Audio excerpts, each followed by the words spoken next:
Տիկին նախարար, նախ այս օրերին, երբ որ իշխանությունը եկեղեցի հարաբերությունները լարված են, այդ թվում եւ Facebook-յան գրառումները, երեք օրինակ հոգեվորականներն արձագանքում էին եւ ասում էին, որ նաեւ արտարադատության նախարարությունն է այստեղ անելիք ունի իշխանությանը զսպելու, որովհետեւ ըստ էության անձնական դաշտ են մտնում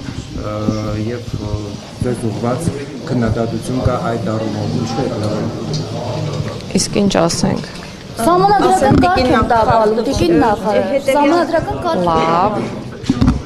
եկեք հասկանամ, ես հիմա փոքրիկ դասախոսություն երևի պետք է անցկացնեմ սահմանադրական կարգի տապալում հասկացության հետ կապված, մենք նախորդ պայմանավորվեցինք, որ ինձ չեք ընդհատելու եւ եթե հարցը տալիս եք, խնդրում եմ լսեք պատասխանը։ Այո, շրջանառվում է մամուլում մեդիա դաշտում, որ սահմանադրական կարգը տապալվում է։ Սահմանադրական կարգի տապալումը, որպես քրեորեն հետապնդելի արարք, նախատեսված է Հայաստանի Հանրապետության քրեական օրենսգրքում եւ դա նշանակում է հետեւյալը, որ որևէ անձ պետք է փաստացի դադարեցնի սահմանադրության կոնկրետ հոդվածների գործողությունը։ Իսկ այդ կոնկրետ հոդվածները վերաբերում են հետեւյալին։ Խոսքը Հայաստանի Հանրապետության ինքնիշխանության մասին է,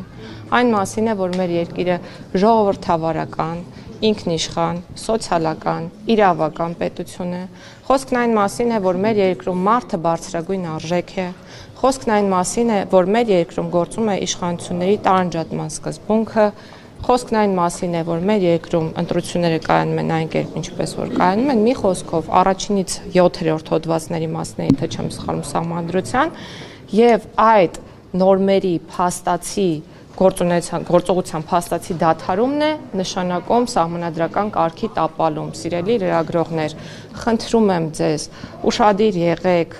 ձեր արտահայտությունների հետ կապված մի հնչեցրեք արտահայտությունները եւ խոսքս միայն լրագրողներին չի վերաբերում, խոսքս նաեւ մասնագիտական հանրությանն է վերաբերում, մի հնչեցրեք արտահայտություններ, որոնք չեն համապատասխանում իրականությանը։ Գիտեք ինչ է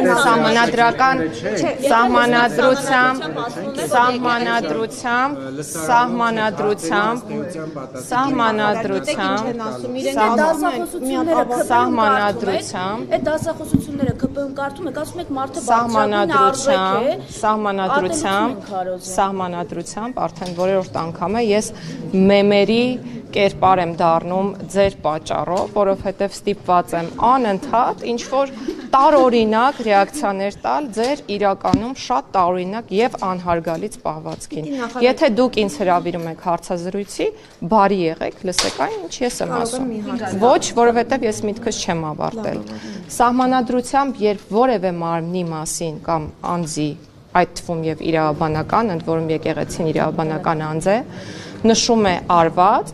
դրա մասին խոսելը երբևէ որևէ պարագայում չի կարող մեկնաբանվել որպես սահմանադրական կարգի տապալում, հարգելի լրագրողներ, խնդրում եմ իրավական տերմինաբանությունն օգտագործելիս բարի եղեք, բացեք օրենսգրքերը եւ կարդացեք։ Ասում են ոչ թե տապալում, նաեւ իսկ արդեն ես չեմ երևում։ Մասնագետները կան, որ պնդում են ոչ թե իր լիազորությունների վերազանցում չի կատարում, երբ որ հարցը, այսինքն հակասահմանադրական գործողությունների մասին տիկին նախարար ուղղերի մեջ, օրինակ 17-18-րդ հոդվածներին հղում անելով հակասահմանադրական գործողություն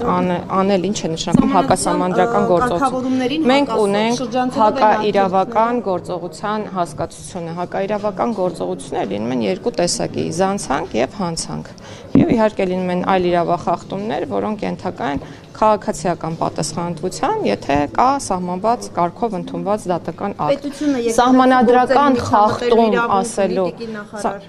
եկեղեցու գործերի միջամտելու իրավունք ով ունի։ Պետությունը ունի։ Լավ, եկեք հարցը հետեւյալ համատեքստում դիտարկենք։ Եկեղեցին սահմանադրական մարմին է թե ոչ։ Այս հարցի պատասխանը ունեք։ Չէ, ես շարունակում եմ։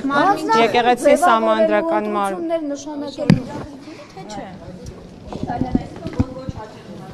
Այսինքն երբ որ բարի լինեք հաջորդ անգամ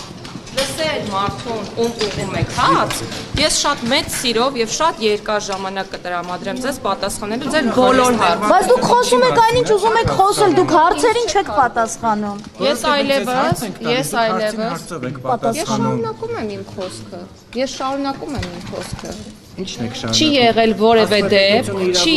որևէ դեպք, երբ դուք ինձ հարց տաք եւ հարցը թողնվի անպատասխան եւ ես չտրամադրեմ ժամանակ։ Դուք ներողություն, բայց լրագրողների հարցերին Սպառիչ պատասխանեք։